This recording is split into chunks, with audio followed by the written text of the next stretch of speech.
And tomorrow's lesson will teach you how to put your pants on correctly. So that guy looks like he's wrestling with his ski jacket over there.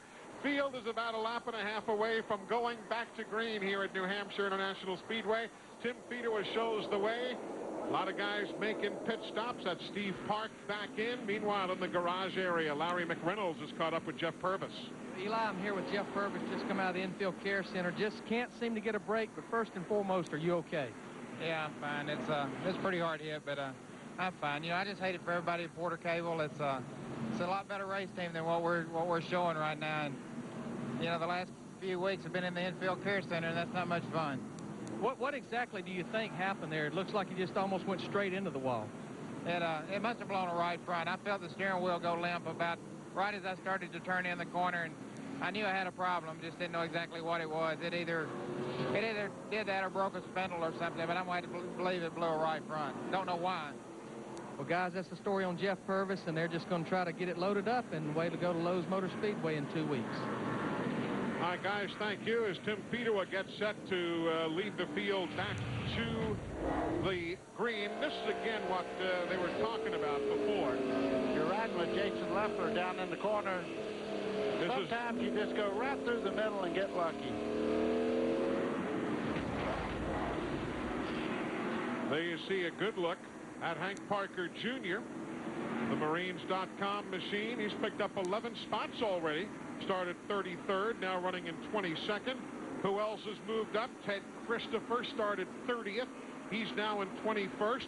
What is this, one of about 9 races he's running this weekend, Dick? It seems that way. Last night he was at Stafford Speedway, finished second in a modified. He was on the phone when I saw him this morning trying to arrange a plane. He wants to go to London tonight to race.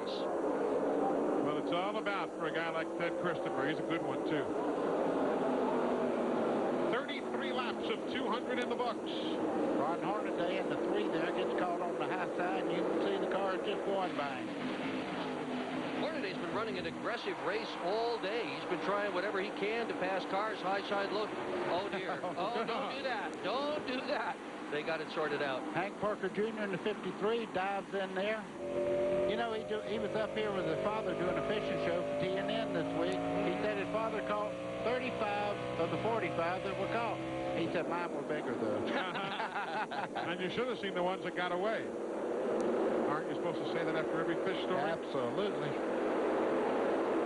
We're at lap 34. If you're just joining us, 20 of the first 33 laps today. Close. We're run under caution. That's a little more than close. He's giving him a little nudge there to let him know I'm in a hurry here. Hank Parker Jr., great drive this year. Had some good finishes. Had been qualifying quite well also in the 53 car. Mike Borkowski. Yeah. He's in that number 20 there, the AT&T colors. And Hornaday was very smart to back off and just let him go. He's still learning, Borkowski is, coming in from the American Speed Association. Oh! Hornaday said they got to back off some more. Yeah. Hank Parker went by, and here comes the number 7 of Ted Christopher. Ted Christopher, we were just talking about him. Very good on this racetrack. Runs modified, Busch North, you name it. He's been here quite a few times, doing the best job he can with that car right now. That's a Michael Waltrip-owned race car. This is a one-off event. He's got this drive just for today. But if things work out, Jay and Lou Lastori may well pick up the sponsorship, and that could become a full-year ride for him next year. If so, let me tell you what. This kid, Christopher, in the 7th, is the best driver in America, not running in the big league. I have to agree with you on that. Just behind them is a big story. Andy Santerre in the 25 car. He also knows this racetrack very well as he starts to make a move on Hornaday. Andy Santerre has 20 starts here. 3 poles, a handful of top 5s. Of course, had that fine win in the Busch North Series race here last summer. That was a big win for Andy Santerre, coming back from a broken leg at Daytona. Got into the Busch North car here and won it. A lot of people wondered if he still had the courage to go fast. He does. We were figuring it out yesterday. He says he has competed, and the book verifies, he has competed in 2,498 laps of actual competition at this track in all the different divisions. Then you add in the practice and the testing. I mean, you're well over 3,000 laps here, which has got to be one of the top numbers for anybody in this race today. There's Steve Park. Remember, he made a series of stops. He's now running the 31 car in 31st spot. Larry Mack, what about all those extra pit stops, lap 29, 30, 31, and so on? Well, Eli, I talked to his crew and asked him, you know, why did we pit that early in the race? We talked earlier, Glenn elaborated to it, track position, and that's the reason they pitted. The car was a little bit tight. They wanted to make some adjustments, but their hope is strategy, and a lot of times that's what works here at Loudon. If they pitted on lap 32 and they run 15 or 20 laps and the caution comes out, that means most of the field's probably going to pit. He's going to be up leading the racer right near the front. Now, the downside, if they run 40 or 50 laps, he's going to have to pit with everybody else. So just a little bit different strategy on their part. But like I said earlier, they're here to win the race, and that's all they're here for. Steve Park, only guy to have run here in every type of vehicle that this track has ever hosted. Winston Cup, Busch Series, Busch North, Modified, the Craftsman Truck Series. He has run in all of them here at New Hampshire International Speedway. Just joining us, that's Tim Fedewa in the 36. He's the race leader. Randy LaJoy right behind, both on the racetrack and on the stopwatch. And Buckshot Jones, Kevin Harvick, who is running in third. That is he in the number 2 machine. And Todd Bodine, 5th quickest on the speed clocks, though running back in 12th on the leaderboard. There's veteran Dick Trickle in that bright orange Schneider Trucking entry, the number 5 car.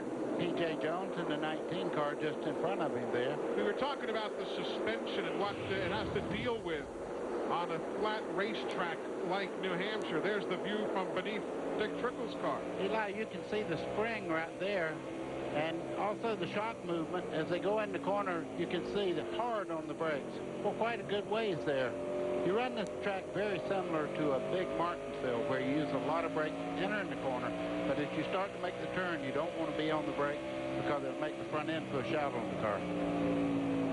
It's a good way to drive in the highway as well. Brake before you're in the turn, not while you're through the turn, if you can. The car will be a lot smoother if you can drive it that way. It's interesting. You go through the garage and talk about how much brake people use. Trickle obviously is using a good bit. You can see that rotor glowing cherry red. And you talk to LaJoy and he says, I use as little brake as I can. And yesterday he predicted that the guy who would win the race would be the guy who used the least amount of brake. He said if you don't really get on the brake with both feet, it helps get the car to the apex of the corner, the center of the corner. You might be able to turn it a little bit better. We'll see how all that works out. You do need brake. I don't care who you are, and you need a good bit of it here. Larry, how much can you do as a crew chief to compensate if you have a driver who's bad on the brake pedal or a guy who's not? Well, you know, I was just sitting here watching what was going on there and listening to you guys talk about the brake.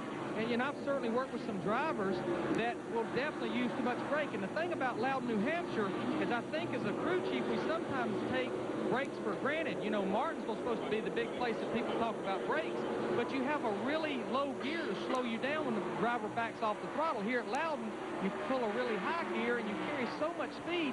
Sometimes teams do run out of brakes here, but some things you can do, obviously as much as you can as far as cooling them with brake ducts and things, but sometimes you can put stiffer springs on the brake pedal, and that way the drivers say, hey, my foot's getting tired. I'm not going to use as much brake as I should. You don't think we did it? You know, this is the first race on a track like this that they've been allowed to have 3 brake hoses on each corner of the front end of the car. Usually on the road course they're allowed to do that, but they said we need brakes, so we're going to allow you to put that extra hose on there to keep brakes on the car. And how were you on the brake pedal in your Hall of Fame driving days? Well, I was one of those guys, they put a lot of spring on the fact that your nickname was Ray Bestis didn't mean anything, huh? Not a bit. 47 laps in here at New Hampshire International Speedway. By 0.3 of a second, that's your leader, Tim Fedewa. Back in a moment.